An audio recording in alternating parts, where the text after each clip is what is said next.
Hello guys, welcome to the channel. This video I will show you how to insert text box in Google Docs.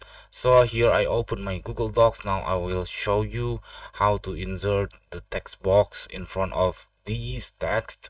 And how to doing that, you just click this insert, and then you couldn't find a text box here because it is not like a Google Docs, like a Microsoft Word. I mean, this is the Google Docs. So what you have to do, click insert, and then here you can see the drawing. You can click new drawing.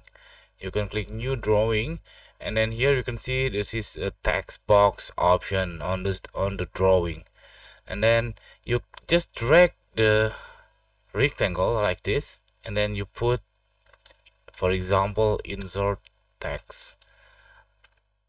See, I have already inserted text, and then I will enlarge this text, for example, for 60 point, and then click save and close. Where's my text? This is my text. Now I can change the options, or I can edit the text wrapping of this text. So Google Docs will consider this box as a image, so I can click this in front of text box, so I can hover it in front of our text, this text box. Okay, that's it. This very simple tutorial. I hope it's helpful for you. If it's, please subscribe our channel. Thank you for watching. Bye.